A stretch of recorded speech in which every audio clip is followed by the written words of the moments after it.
Igreja Açores, o programa com a atualidade da Diocese para ouvir ao domingo, ao meio-dia, na sua Antena 1 Açores. Olá, seja bem-vindo a mais um Igreja Açores, neste domingo que marca o arranque do Advento, ao mesmo tempo que arranca também o novo ano pastoral. É um começo conjunto que inicia neste primeiro domingo do Advento.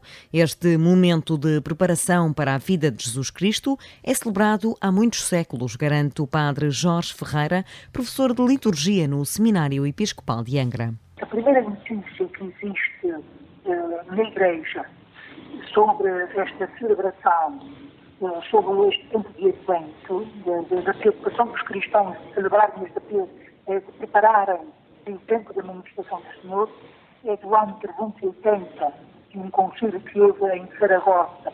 Neste tempo, desde os primórdios, desde o século IV, embora de uma forma muito mais simplificada, significa prepararem-se os cristãos que preparem-se para receber o Senhor que vem. E celebramos esta vinda do Senhor, esta vinda de Jesus na nossa natureza. Portanto, é a sua manifestação na nossa carne, ao nascer da Virgem Maria. Para o também prefeito de estudos do Seminário Episcopal, esta é a preparação para a segunda vinda de Jesus. Este sentido de preparação para a segunda vinda é patente na liturgia da Igreja, desde este dia de hoje até ao dia 16 de dezembro, inclusive. Já no dia 17 até ao dia 24, as leituras e as orações na Igreja são já uma indicação da preparação imediata para celebrar o nascimento do menino Jesus da Virgem Maria. O padre Jorge Ferreira destaca 3 figuras e 3 eixos litúrgicos presentes nas leituras destas 4 semanas. A figura de Isaías, que diz que chama a atenção para que devemos estar vigilantes, devemos preparar os caminhos, endireitai as veredas. Parece-me também João Batista, que diz: estai preparados, está para chegar aquele que também não se digno de desatar as correias das sandálias. Também aparece uma outra figura, já mais perto do Natal, há uma semana, que é a Virgem Maria, a mãe do menino, aquela que vai dar à luz o Filho de Deus.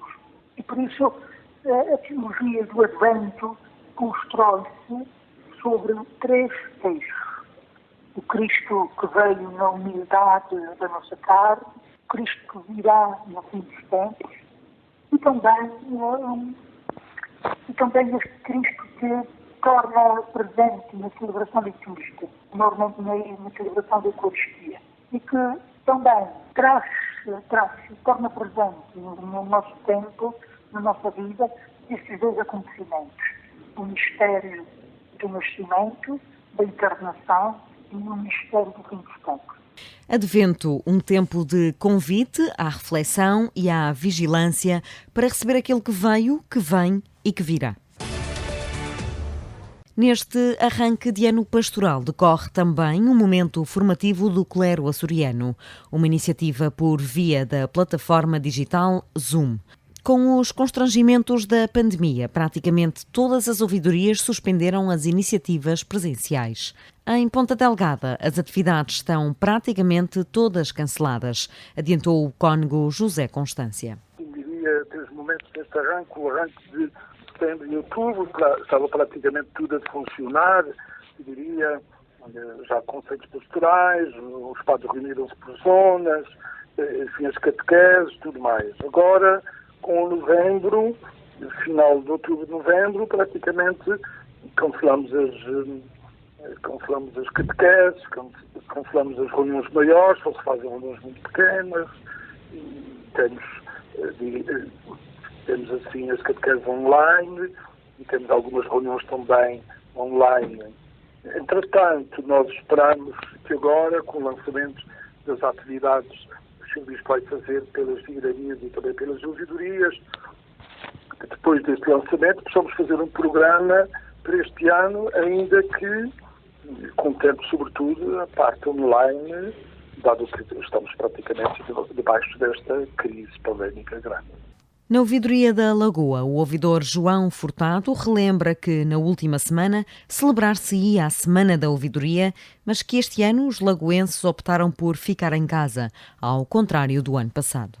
Estamos a aguardar. As nossas comunidades estão numa situação difícil, porque as escolas estão fechadas, é claro que as catequeses também fecham, e depois há toda uma preocupação da parte das pessoas não querem se encontrar, ou melhor, não querem fazer juntamente. E a igreja tem essa dificuldade. E, portanto, ainda a semana passada era a semana da nossa ouvidoria.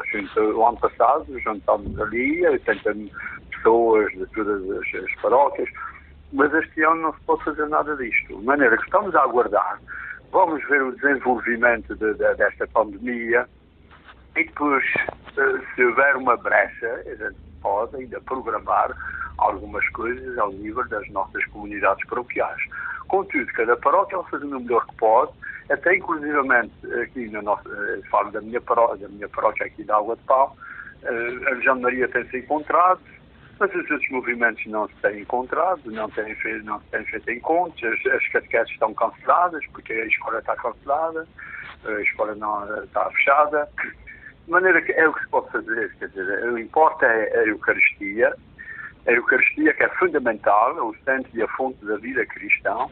A igreja não está fechada, todos os dias há a Santa Missa, ao domingo e ao sábado. Claro que os batismos, claro, os funerais, o arquivo, tudo bem organizado, isso mantém-se, né? Agora, ter aquela dinâmica como tinha, pois não temos. Na ouvidoria da Praia da Vitória, as catequeses nas paróquias com surtos de Covid-19 foi cancelada, mas o ouvidor Emanuel Valadão Vaz diz tentar manter algumas atividades presenciais. Nós temos estado a fazê-las, como disse, com mais limitações, com mais restrições e com menos participação, mas porque achamos que também não podemos deixar de fazer coisas que também são importantes para as pessoas, para ajudar a um certo cansaço, um cansaço que esta pandemia tem trazido, também para alentar, para alimentar alguma esperança, sempre evidentemente com todos os cuidados que temos vindo a fazer. E há duas atividades que temos continuado a fazer, não é? Portanto, que é no que diz respeito ao tempo de oração mensal, e também estamos a fazer um tempo de escuta da palavra também mensal. Porque a escuta da palavra tem a ver exatamente com como é que é a resposta do povo de Deus perante as provações. Como também somos povo de Deus e também estamos a passar por uma grande provação, portanto, está a ser exatamente este início de ano pastoral, está a ser com esta dinâmica da escuta da palavra, ou com esta metodologia, se quisermos, de escuta da palavra. Tem sido também um início do ano com outras atividades, também tivemos um encontro com as equipas coordenadoras da catequese, que foi muito importante para tentarmos perceber como é que cada um das comunidades está a iniciar o ano. Em Angra do Heroísmo, as ações de formação programadas também foram canceladas para que não fosse imposto o limite de participantes, diz o ouvidor cônego Ricardo Henriques. Tínhamos programadas 2 ações de formação ao nível da ouvidoria, agora neste final de novembro. Essas ações diziam respeito nomeadamente à liturgia e à palavra, uma formação sobre o novo ano litúrgico e o sentido do ano litúrgico. Estava programada para o dia 19 de novembro, para toda a ouvidoria, e depois também uma formação sobre o evangelista do ano B, que é o ciclo da liturgia que se vai iniciar agora a partir de 29 de novembro. Acontece que, dada o aumento de números de casos positivos aqui na Terceira, eu ponderei, juntamente com os palestrantes, que era o padre Teodoro Medeiros na parte da Bíblia e o padre Jorge Ferreira no que diz respeito à liturgia, que seria melhor esses temas serem abordados numa altura em que, porventura, mais pessoas possam estar presentes. A 15 de dezembro, o clero da Ouvidoria de Angra reúne online com o bispo, Dom João Lavrador. Nesse dia estaria ainda agendada uma ação com os conselhos pastorais da Ouvidoria, paróquias e as instituições religiosas de Angra, encontro esse que foi cancelado. As manifestações de rua que estavam programadas para o início do ano pastoral em Angra e em Ponta Delgada, no âmbito do arranque da preparação dos jovens açorianos para a Jornada Mundial da Juventude, em Lisboa, em 2023, foram canceladas. Com o aumento de casos de Covid-19 na região, as iniciativas presenciais foram praticamente todas substituídas por iniciativas online, adianta o padre Norberto Brum, diretor do Serviço Diocesano da Pastoral Juvenil.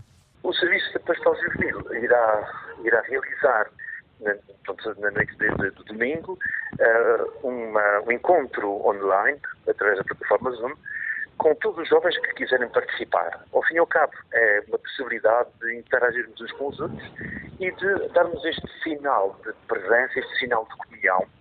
Um encontro que terá a presença de elementos do Comitê Nacional da Jornada Mundial da Juventude, de elementos de outros comitês diocesanos, de outras dioceses, dando assim também uma imagem já mais alargada desta caminhada de preparação para a Jornada Mundial da Juventude, e teremos alguns testemunhos de jovens que participaram no passado domingo na entrega dos símbolos da jornada em Roma com o Papa. No encontro online, as reflexões terão base na homilia do Papa João Paulo II, a quando da sua visita aos Açores em 1991. Iremos passar um pequeno vídeo onde terá alguns excertos da homilia do Papa, porque foi uma homilia toda virada para os jovens. Então será o centro da nossa reflexão, do nosso encontro, será precisamente algumas palavras do Papa João Paulo II. O arranque do ano pastoral e a caminhada de preparação para a Jornada Mundial da Juventude será assinalada em todas as paróquias com testemunhos nas celebrações eucarísticas. É um dia que será marcado em todas as paróquias da nossa diocese e com alguns eventos. Em todas as paróquias, em cada Eucaristia, haverá algum jovem que irá testemunhar precisamente este arranque da Jornada Mundial da Juventude, este tempo de preparação, e irá partilhar com a comunidade aquilo que é uma Jornada Mundial da Juventude, os seus objetivos, os seus meios, ao fim e ao cabo, não só dar a conhecer a própria jornada, mas iniciar também um caminho de motivação a toda a comunidade para acompanhar este processo de preparação na oração e no apoio e na motivação dos jovens. Nas paróquias onde existem jovens que já participaram numa jornada mundial, também haverá a possibilidade destes jovens partilharem a sua experiência e a sua vivência com toda a comunidade. Ao nível de celebrações mais de caráter diocesano, na Ilha Terceira, o Sr. Bispo preside a uma celebração na Igreja Catedral, evocando precisamente também este início de caminhada. Os responsáveis diocesanos desafiaram as autoridades locais a disponibilizar espaços onde os jovens possam pintar murais com elementos alusivos às jornadas e que depois sirvam de ponto de encontro das comunidades. Em todas as ouvidorias deverá ser realizado, no dia 23 de cada mês, um momento de oração pela Jornada Mundial da Juventude em Lisboa. A campanha internacional 10 milhões de estrelas, um gesto pela paz, já faz parte da vida da Cáritas diocesana neste tempo do Advento. Este ano, devido à pandemia da Covid-19, a habitual venda de velas porta a porta foi abolida das atividades da Cáritas nos Açores. Ainda assim, as velas poderão ser adquiridas por encomenda, garante Anabela Borba, presidente da Cáritas nos Açores. Nós encomendamos as velas como era habitual nos outros anos, mas este ano, dada a situação que estamos a viver e dadas as diferentes, não só a todos os níveis, nós decidimos que a venda de velas vai decorrer só presencialmente na Cáritas e através dos nossos sistemas de venda de produtos hortícolas das nossas quintas ou de bolos e de compotas dentro do âmbito das vendas das nossas quintas. O facto das catequeses estarem praticamente suspensas nos Açores também não ajuda à dinamização desta campanha. A maior maior parte das catequeses, ou de todas as catequeses neste momento, estão encerradas ou a encerrar. As atividades estão, todas elas, muito condicionadas pelas questões da pandemia e não vamos, de facto, procurar criar nenhum ruído, lançar campanhas agora, neste momento, de mais gente na rua à procura de vender velas. De modo que este ano, infelizmente, pese embora seja necessário manter sempre este alerta das questões da segurança e da paz, não nos é possível fazer, de facto, de outra forma. 10 milhões de estrelas arrancou simbolicamente a 15 de novembro, no Dia Mundial dos Pobres, e decorre até meados de janeiro. A campanha anual da Caritas 10 milhões de estrelas, um gesto pela paz, nasceu em 1984, numa diocese em França. Cada vela para esta causa representa um contributo de 2 euros. O nosso convidado desta edição do Igreja Açores é o padre Isaac Menezes. Ele é natural das Quatro Ribeiras, na Ilha Terceira, e é atualmente sacerdote da Diocese de Fresno, na Califórnia, nas paróquias de Senhor dos Milagres, Hilmer e Senhora do Rosário. Tem 38 anos, é um jovem sacerdote que emigrou há sensivelmente 30. Obrigada por estar connosco. Fala-nos um pouco deste seu percurso e de que é que o levou à vida sacerdotal. Olá, olha, em primeiro lugar, muito obrigado pelo convite. Pois o percurso, eu acho que é uma coisa assim natural de nascer dentro de uma família católica e depois eu acho que sempre de criança, sempre tive assim uma relação mais íntima com Deus do que a maior parte dos meus amigos dessa idade. E eu acho que com o tempo foi o que Deus me chamou para a vida. Já aqui, ou ainda aqui, ou já nos Estados Unidos? É que começou a perceber que seria esse o seu caminho? Olha, eu acho que desde criança, sabe? Olha, como por exemplo, até estava a contar essa história aqui há uns anos. Aqui há uns dias. Em que quando eu era criança, nós não tínhamos presépio em casa e eu, sozinho, no quintal fazia o meu próprio presépio com os bonecos-zinhos de lodo e os meus carrinhos e coisas assim. E eu convidava os meus amigos para verem e eles faziam um pouco daquilo, talvez porque eles tinham presépios nas suas casas, não sei. Mas já desde aquela idade eu sempre me senti bem dentro da igreja, de certeza por causa do meu padrinho, que era o Ramiro Lopes, que era o sacristão de lá da nossa freguesia. E eu sempre gostei das igrejas, sempre gostei de estar dentro da igreja. Para mim sempre foi a minha segunda casa. E depois, quando emigra aos 8 anos, como é que esse caminho continuou? Emigrou com os pais e foi também incentivo deles, ou aí também teve estas pessoas que o foram levando, nomeadamente sacerdotes, aí na comunidade portuguesa na Califórnia? Bem, depois aqui eu emigrei para a cidade de Tolar. E aqui, graças a Deus, tinha missa em português. Ainda hoje tenho, não da mesma maneira como naquele tempo. Naquele tempo tinha padre português, hoje já não tem. Mas tinha missa em português, nós íamos já à missa em português. E depois envolvia-me na igreja, como por exemplo no grupo de jovens. E depois eu acho que foi aí dentro do grupo de jovens que mais, sobretudo nos retiros, que aí é que senti mais forte essa vocação. Foi dentro do grupo de jovens e a partir daí depois fui para o seminário. Como é que consegue descrever as suas comunidades, as comunidades que acompanha atualmente aí na Califórnia? Bem, as comunidades... Pois a maior parte das duas comunidades nas duas cidades que eu estou, que é Gastin, o mais conhecido pelos portugueses como Gastinhas, e Rio-Mar, são comunidades em que talvez em uns 75% das pessoas são de origem açoriana.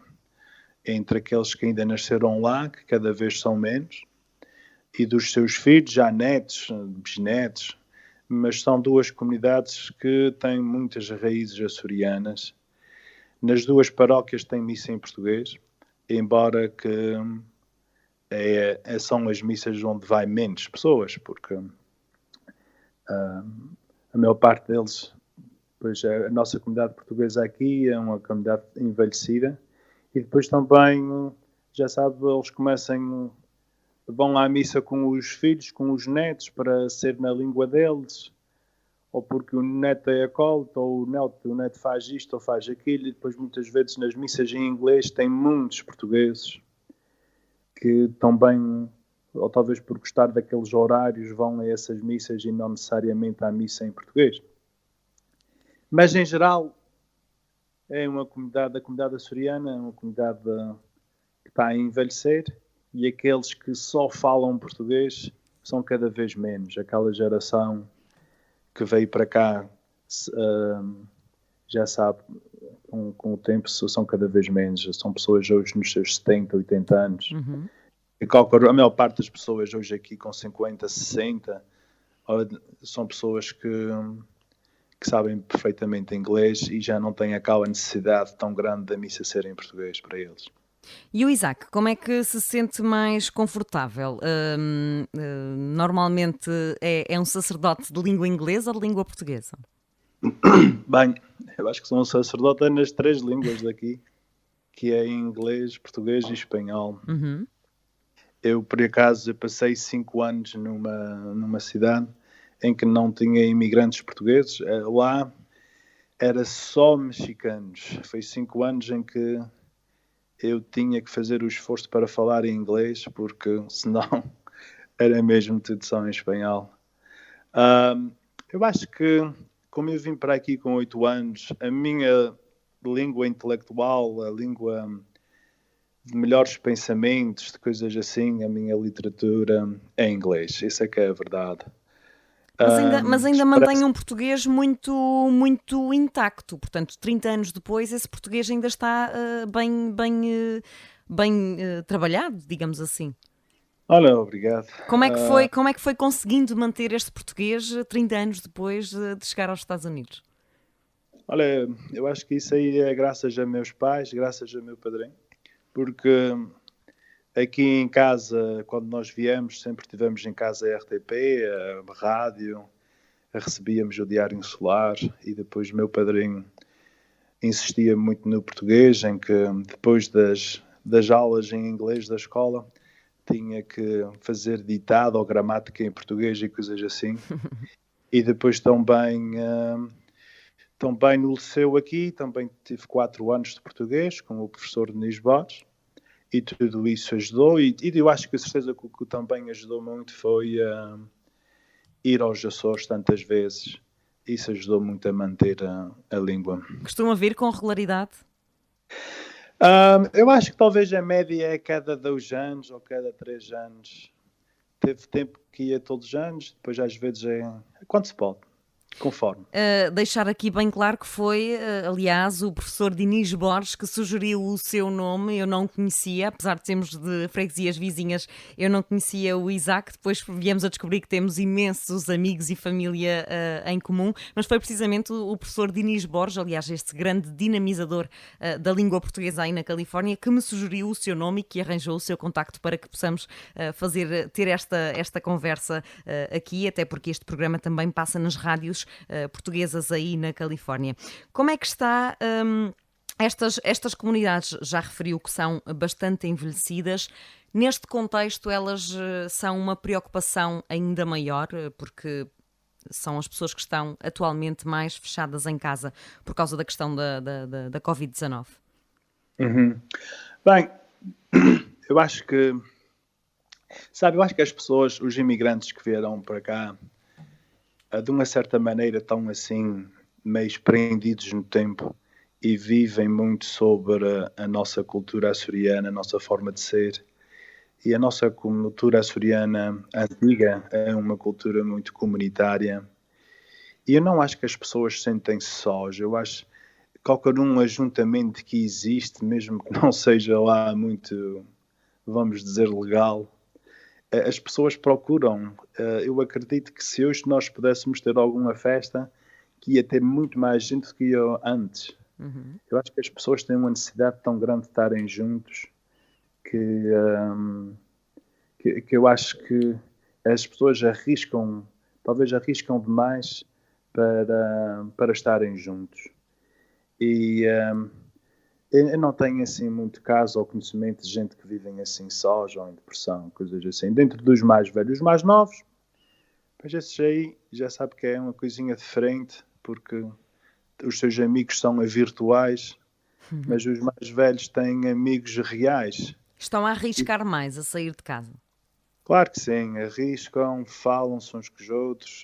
Como por exemplo, fui a um casamento há pouco tempo e estava lá cheio, as pessoas, todos contentes de estarem juntos, mais velhos, novos já não tanto.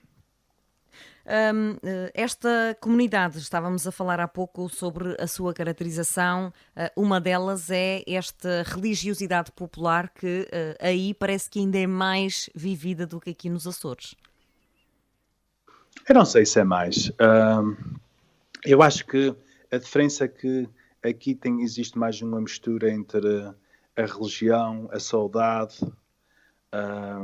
o sermos uma minoria, o vermos pouco ou menos por causa das vidas.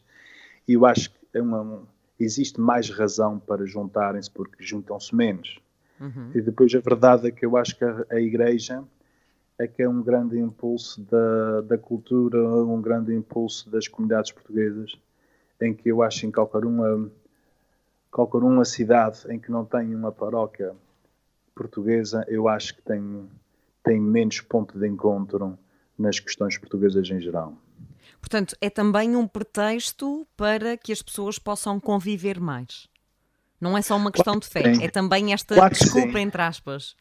Claro que sim. E mesmo, sabe, naquelas paróquias que não têm missa em português, as pessoas normalmente gostam de ir a uma certa missa porque sabem que lá vão encontrar mais portugueses e sabe-se logo quem é que são os portugueses que os ficam ali depois da missa na rua a falar 10, 15 ou mais minutos, enquanto que as outras raças, as outras pessoas, acaba a missa e vai tudo para casa.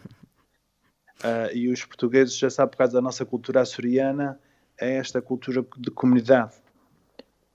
Como é que... Eu sei que não gosta muito de falar sobre a realidade social e sobre a política, mas como é que os portugueses que estão aí na Califórnia vivem este momento de transição e de alguma incerteza política? Bem, eu gosto de falar na questão social. Na política é que nem por isso. A verdade não me interessa muito a política, por causa que para mim a política é das coisas que mais divide. E, principalmente aí nos Estados Unidos neste momento temos um país completamente dividido, não é? Como é que se gera isto? Olha, enquanto sacerdote e enquanto pastor e agregador. Bem, eu acho que a maneira de gerir é querer manter-nos sempre acima da política para não deixar os bairrismos e coisinhas assim destruir amizades. Eu acho que isso é que é o principal. Não devemos fugir da política porque às vezes não se pode, às vezes tem questões morais que é preciso tratar. Eu acho que as pessoas veem o futuro, bem, oxalá, na minha opinião, devem ver o futuro como sempre, foi toda a vida assim, sempre houve as eleições, sempre houve quem ganhasse, quem perdesse. E os políticos fazem este jogo que é vota em mim, porque se não votares em mim o mundo vai acabar. E depois as pessoas começam a acreditar nisso, mas o mundo, há 4 anos, quando disseram que quando o Trump ganhou há 4 anos, pensavam que o mundo ia acabar, que era guerras aqui e era para ser o fim do país. 4 anos depois ele ainda está em pé e tem cá para mim que daqui a 4 anos ele ainda vai estar em pé. E vamos estar cá novamente para falar outra vez consigo, neste programa. Vamos deixar os políticos a pôr medo e terror em cima de nós outra vez. Mas eu acho que as pessoas em geral veem a transição. Eu acho que não existe, para a minha opinião, não vai haver crise política. Eu acho que quando chegar ao dia o Presidente vai fazer o que todos os outros fizeram. Eu não acho que vai haver crises políticas. Eu acho que a maior parte dessas crises são inventadas por jornalistas, porque senão de que é que eles iam falar? Neste momento há muitas coisas para falar, a verdade é essa. Não, agora só Covid e Pois, Trump. exatamente. Como é que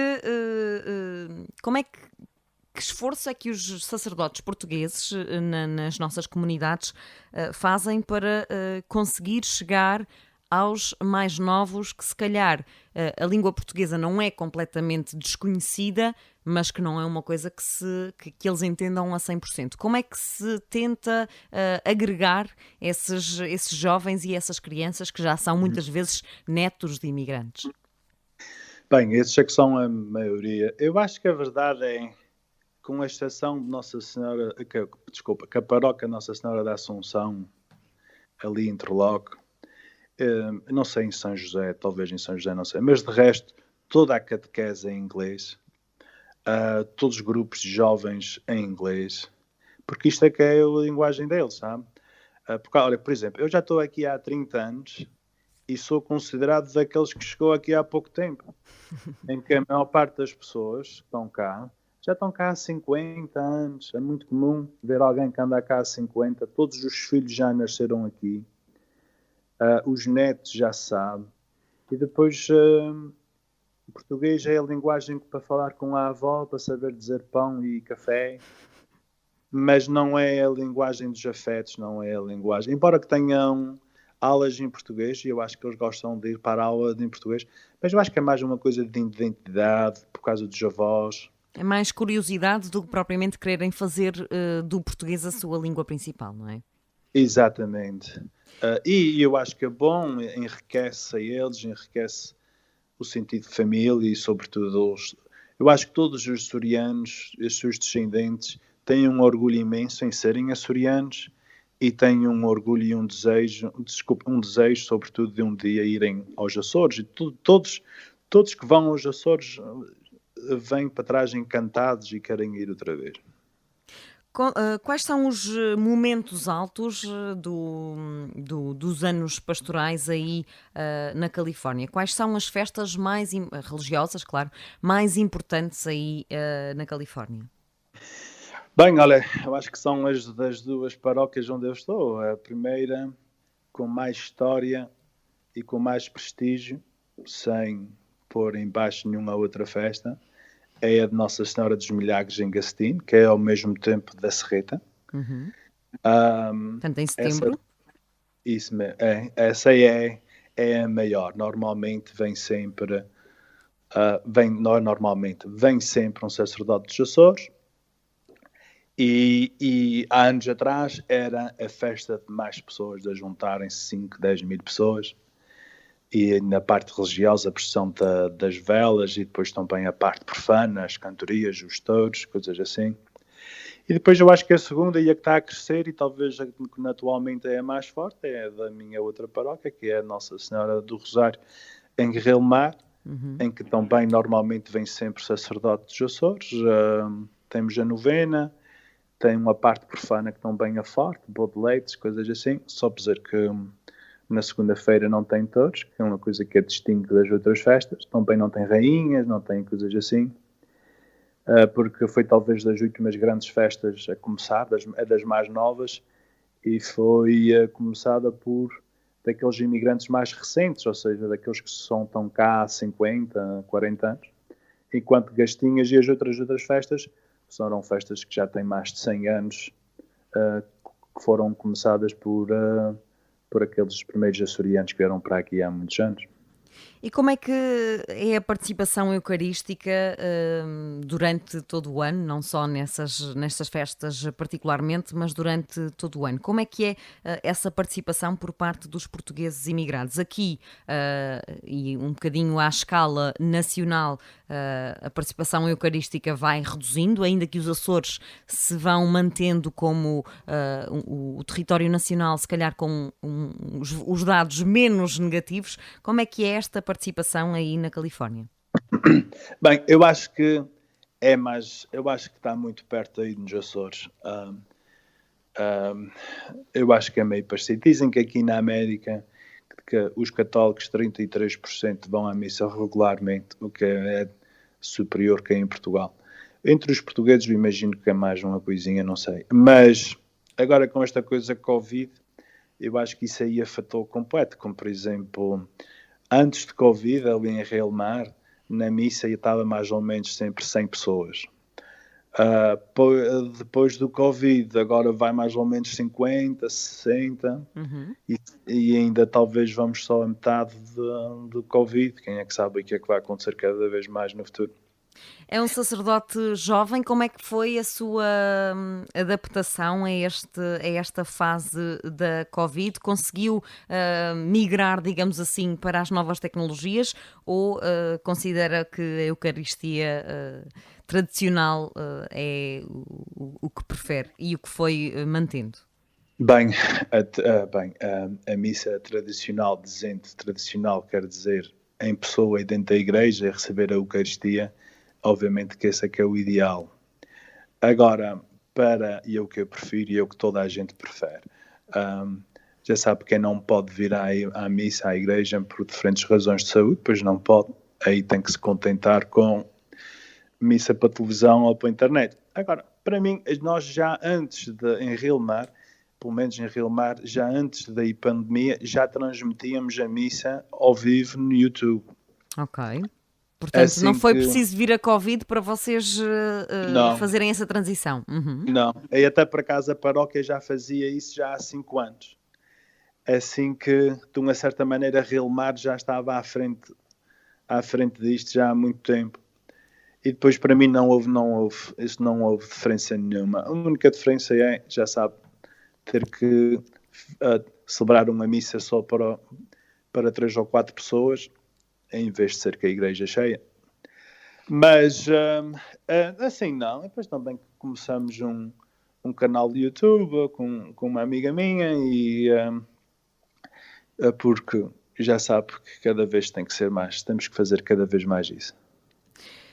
Isaac, que mensagem gostaria, já estamos no final da nossa conversa, porque o tempo voa neste espaço de entrevista, que mensagem gostaria de enviar para os açorianos neste arranque do Advento?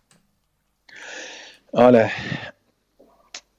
eu acho que a mensagem é de sempre, que é Advento é preparar-nos para a vinda de Nosso Senhor, de Jesus, e que se nós estivermos perto de Nosso Senhor, seja Covid, seja lá o que for, não faz diferença nenhuma, porque vamos estar bem preparados e alertas, e vamos ter a sua luz e a sua paz no nosso coração, e isso ajuda-nos para enfrentar, seja lá o que for. Padre Isaac Menezes, muito obrigada por ter aceito o convite de estar neste Igreja Açores. Foi um prazer conhecer um conterrâneo e já sabe que depois desta fase mais chata, a Ilha Terceira e os Açores no geral estarão sempre de braços abertos para acolhê-lo. Muito obrigada por ter estado neste programa. Olha, obrigado sim. Um abraço a todas as pessoas lá das Quatro Ribeiras, os meus irmãos, ao Ilídio e ao Elias, a todos os meus amigos e conhecidos nossos. E obrigado. E até breve. O Igreja Açores regressa na próxima semana com mais um convidado especial e com mais atualidade da Diocese de Angra. Igreja Açores, o programa com a atualidade da Diocese para ouvir ao domingo, ao meio-dia, na sua Antena 1 Açores.